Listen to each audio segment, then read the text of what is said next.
You are competing with students जिनमें से बहुत सारे लोग डमी स्कूल जाते हैं एंड वो अपना 11th 12th का पूरा ड्यूरेशन अपना सिर्फ और सिर्फ जेई प्रिपरेशन में यूज करेंगे। तो तुम्हें उनके साथ कंपीट करना है, तो फिर तुम हर दिन अगर अपना डेडिकेटेड टाइम दे रहे हो स्कूल को तो फिर वैसे नहीं चलेगा। Point number 1 we are talking about school तुम्हें कितना जाना है।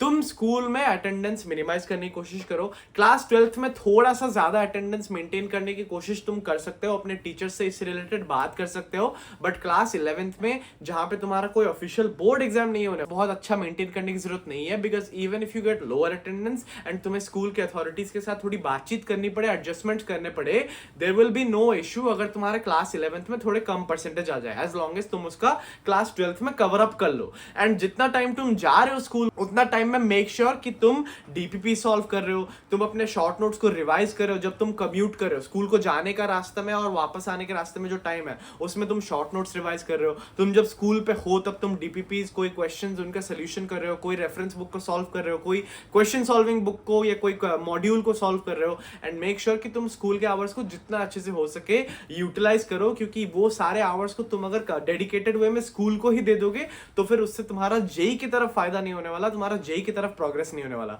अब भैया सेकंड पॉइंट आता है कि मैं स्कूल को मेंटेन कैसे करूं, स्कूल में मेरे अच्छे मार्क्स कैसे आएंगे, मैं बोर्ड्स में अच्छा डिसेंट परसेंटेज लाऊंगा, 75 के ऊपर लाऊंगा, तभी ना मैं जेई एडवांस के लिए क्वालिफाई करूंगा। देखो बहुत ही सिंपल बात है, स्कूल में तुम्हारे कोई 2 सब्जेक्ट्स होंगे जो कि पीसीएम के अलावा होंगे। आई होप तुमने बायोलॉजी नहीं ले रखा होगा, अगर ले रखा है और तुम्हें बायोलॉजी में बहुत इंटरेस्ट है तो फिर ठीक है, तुम उसको कंप्लीट करके स्कूल लेवल पे भी निपटा दोगे। अगर तुम ये सोच रहे हो कि जेई भी कर लूंगा और नीट भी कर लूंगा एंड दोनों नाव में पैर रखूंगा, मैं जेन्युइनली बता रहा हूं एक पे फोकस हो जाओ। अगर तुम दोनों जगह पे करने की कोशिश करोगे तो मोस्ट केसेस में तुम्हारा कहीं पे भी नहीं होगा। बट अगर तुम्हें बहुत ज्यादा कॉन्फिडेंस है कि तुम दोनों को ही क्लियर कर सकते हो एंड तुम्हारा बायोलॉजी पे भी बहुत स्ट्रॉन्ग होल्ड बन सकता है, then you can go for it. वैसे बहुत ही कम स्टूडेंट्स होते हैं, make sure you are very clear about this before you go on.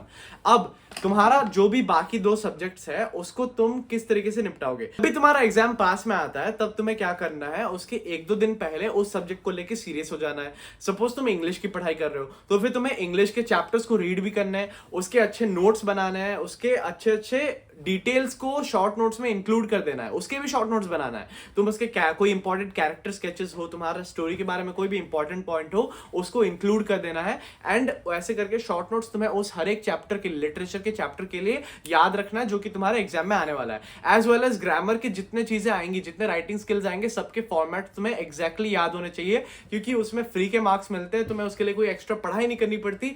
All you need is to memorise the format well. And ये स्पेसिफिक टिप्स मैं English के लिए इसलिए बता रहा हूं क्योंकि मेजॉरिटी कंट्री के पॉपुलेशन का इंग्लिश एक ना एक सब्जेक्ट होता ही है। And whatever is your 5th subject, वो सीएस हो, वो पीई हो, कोई ना कोई तरीका ढूंढो कि तुम उसको स्मार्ट वे में स्टडी कर पाओ, ताकि एग्जाम जिस दिन हो जस्ट उसके 1-2 दिन पहले तुम उसकी पढ़ाई करना शुरू करो, तुम उसमें कुछ नंबर ऑफ आवर्स डेडिकेट करो एंड तुम्हें मैक्सिमम आउटपुट मिले। चाहे वो तुम्हारे क्लास के नोट्स है जो कि तुम किसी और से लोगे, क्योंकि तुम खुद तो नोट्स बनाओगे नहीं, तुम खुद क्लास के अंदर बाकी सारी चीजों को सॉल्व करने में बिजी हो, तो तुम्हें किसी और से नोट्स लेने पड़ेंगे, वो ले लो। तुम्हें उस बुक से सॉल्व करना है, तुम्हें कोई यूट्यूब पे लेक्चर देखना है, व्हाटएवर इज रिक्वायर्ड, तुम्हें वन शॉट देखना पड़े, doesn't matter. Use the best way, जो स्मार्टेस्ट स्टडी का टेक्निक होता है उसको ढूंढ निकालो एंड अपना टाइम को मोस्ट एफिशिएंट वे में यूज करके उस सब्जेक्ट को भी निपटा दो।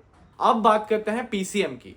पीसीएम में तुम अगर जेई की प्रिपरेशन कर रहे हो then you have to see school exams as a challenge. तुम्हारा सपोज फिजिक्स एग्जाम में कोई एक चैप्टर बचा हुआ है जो कि स्कूल में पढ़ा दिया गया बट कोचिंग में नहीं पढ़ा है, then see this as an opportunity. तुम स्कूल को लेवरेज करो। मैं ऐसे ही करता था अपने टाइम पे, अगर मेरे को कोई एक्स्ट्रा चैप्टर दिख जाता था तो मैं क्या करता था, मैं सोचता था कि अब मेरे पास डेडलाइन है, मैं इस दिन के अंदर अब इसको जेई मेंस लेवल पे पढ़ के जाऊंगा, जेई एडवांस लेवल पे पढ़ के जाऊंगा। तो तुम्हें एक डेडलाइन मिल जाता है, एक आर्टिफिशियल वाला डेडलाइन मिल जाता है कि इस टाइम के अंदर मैं इसको अगर अच्छे से कंप्लीट कर लूं तो फिर मेरा बहुत फायदा होने वाला है। एंड इस डेडलाइन को तुम यूज करो ताकि तुम्हारा प्रिपरेशन बूस्ट हो। तुम्हें अपने प्रिपरेशन के दौरान कोई भी टाइप का डेडलाइन मिल रहा है जिससे कि तुम्हें किसी चैप्टर को जल्दी करना पड़े, देन यूज इट, उसको सीरियसली लो, उस डेडलाइन को यूटिलाइज करो अपने प्रिपरेशन में। एंड तुम्हारा जो चैप्टर स्कूल लेवल पे भी नहीं हुआ है उसको तुम फटाक से जाके JEE mains, JEE advanced level के क्वेश्चंस खत्म करने के लेवल पे ले जाओ। क्योंकि अगर तुम 11th 12th में हो तो फिर तुम्हारे जो क्वेश्चन पेपर्स आएंगे उसमें डिसेंट लेवल के क्वेश्चन क्वेश्चंस होंगे एंड तुम्हें उन सारे को सॉल्व करने पड़ेंगे अगर तुम्हें एग्जाम में अच्छे मार्क्स लाना है। रट्टा मारने का जमाना जा चुका है, ये क्लास 10th नहीं है, 11th 12th में क्वेश्चन सॉल्विंग के बेसिस पे आता है। एंड एक और चीज आता है, वो क्या होता है, प्रूफ्स। प्रूफ्स के लिए तुम्हें अपना जो एनसीईआरटी है या फिर तुम्हारे बोर्ड का जो भी मेन किताब है उसको अच्छे से देख लो, जो मेन प्रूफ्स बुक्स में मेंशन्ड है। मैं मोस्टली सीबीएसई की ही बात कर रहा हूं, तो तुम एनसीईआरटी के जो मेजर प्रूफ्स है उसको अगर तुम मेमोराइज करके चले जाओगे एंड तुम्हें प्रूफ्स फिंगर टिप्स पे याद है किस तरीके से लिखते हैं एंड तुमने 3-4 प्रूफ वाले क्वेश्चंस भी कर लिए फ्रॉम द रिस्पेक्टिव चैप्टर्स, तो फिर तुम्हें कोई नहीं रोक सकता उस एग्जाम में 90% से ऊपर लाने में एंड तुम पीसीएम को ऐसे ही उड़ा दोगे। मैथ्स में तो तुम्हें वो प्रूफ्स वाली दिक्कत भी नहीं आएगी, मोस्टली तुम्हें किस टाइप के क्वेश्चंस आते हैं उसका ध्यान रखना है, क्योंकि मोस्टली सॉल्विंग क्वेश्चंस ही आएंगे। प्रूफ के क्वेश्चंस मैथ्स में थोड़े कम आते हैं, फिजिक्स और केमिस्ट्री में फिर भी डिसेंट नंबर में आ सकते हैं। तो पॉइंट 1 का भी ख्याल रखना, किस तरीके से अपना स्कूल गोइंग टाइम मिनिमाइज करना है, एंड पॉइंट 2 का भी, जिसमें तुम्हें स्कूल के स्कोर्स को एक्चुअली अच्छे लेवल पे मेंटेन करना है, क्योंकि if you don't get the right percentage, बहुत लोग को ये दिक्कत लास्ट में होती है, वो सीबीएसई के बोर्ड्स के लिए, क्लास 12 के बोर्ड्स के लिए, क्योंकि उन्होंने पूरा साल पढ़ा नहीं होता,